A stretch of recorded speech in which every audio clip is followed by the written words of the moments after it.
In this video, we are going to build another Shoebox arcade kit. This time it's with the free box, and this time it's with a different arcade stick. So we're going to go ahead and review it, unbox it, and do some nice little time lapses so it's not too long of a video. This is the Geek Pie kit. Thank you for providing this kit for me to review. This kit is different because it has a really nice board on it with a lot of support. I'll put a link in the description to all the different things you could do with it. It comes with a pre-built-in amplifier, 3.15 jack. It's 8-0 delay, large buttons, 2 small buttons, and this zippy controller. You can buy it in 1-player or 2-player. And overall, it's a solid quality build as far as the manufacturing.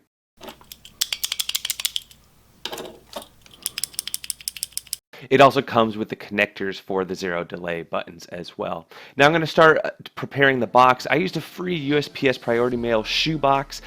Please watch till the end. The first thing to do is just drill everything, get everything lined up, and prepare it for painting. You want to cut all that stuff and get it ready before you paint. Some tips: do use Loctite on the bolts for the controller, as well as if you could get a box that opens up or is easily accessible, you will have a much easier time with this build.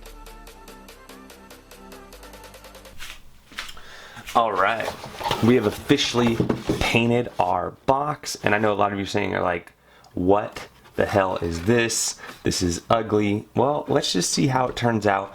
I have noticed that if you use a thicker cardboard, you're not going to get these creases from when you press down, or if you just use a really sharp razor blade and you don't force it, you won't get these creases. That was a mistake. That was not supposed to be there.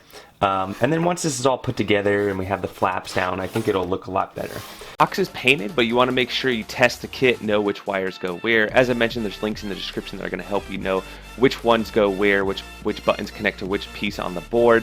But what I did was I went ahead and I connected A, B, select, start, and the joystick, just so I knew that left and right was correct and my A, B was correct. The rest of them should be fairly easy, and then I plugged it into a Pi, so I did kind of a bench test to make sure that was all working first. Also, this company did a really good job of labeling the board, so it should be fairly easy to know which pin goes where. Since I know what's left, right, up, down now, I just put a little green mark in different spaces on the white cable, so I know where to put which when I re-hook it up. Alright, so I tested this out. I did a B, start, select, and my joystick. I just wanted to make sure it all worked. Mine did not come with a micro USB cable, but I just used one. I have a bunch of these hanging around to charge my Android phone, so not sure if the kit comes with one or not, but it's such a common cable, you should have one laying around. It also gives you a lot of flexibility for as far as how far you want to go from the board to your Pi or to your computer, wherever you're going to. So it gives you a lot of flexibility in controller cord length. Because this box is so small, you want to pre-wire all your buttons, so when you drop the button in, the wire's already on the button and you just have to hook it into the board. That's what I'm doing here, is just putting all the buttons in, putting the joystick on, screwing on the screws, putting on the buttons. Make sure you Loctite your screws. They will come loose unless you're using lock nuts. This part is a little tedious, but just go at it, get in there, get it all hooked up, run your wire out the side of the box, and voila, you're completely wired. The board if you want, or just leave it hanging.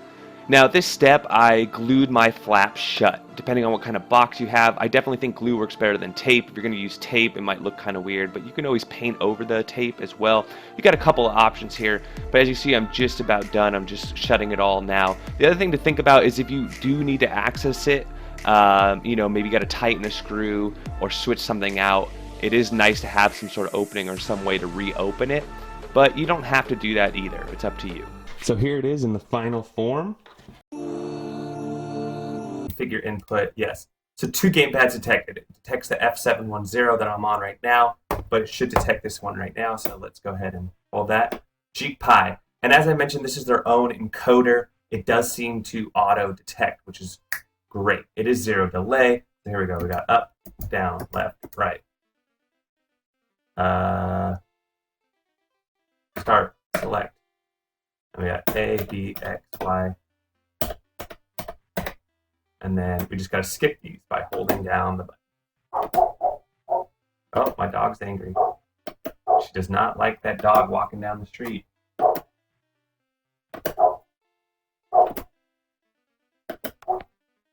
Alright. Okay, so this should be good to go now. Let's check out rate.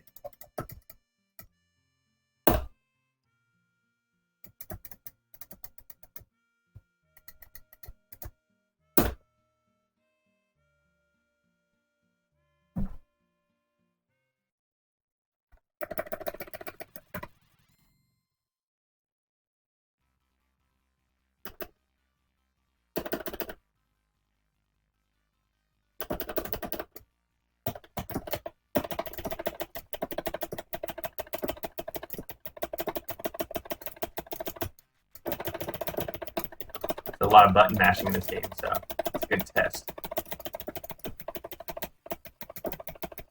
The buttons are great. Really good feedback.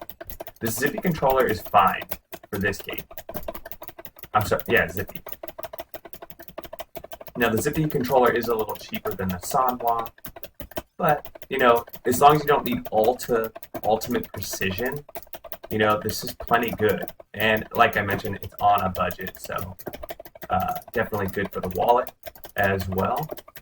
And then, or if you're going to build a two-player, right? When you're thinking about two-player games, that's when you know, the costs start to double. So it might be financially easier just to go with the Zippy.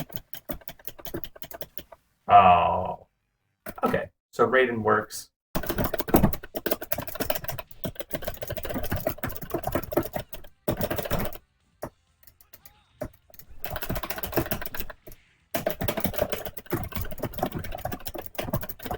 There we go. Get him.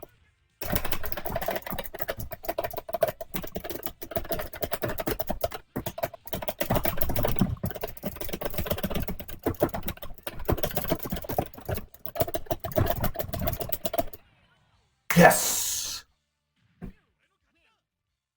Nice.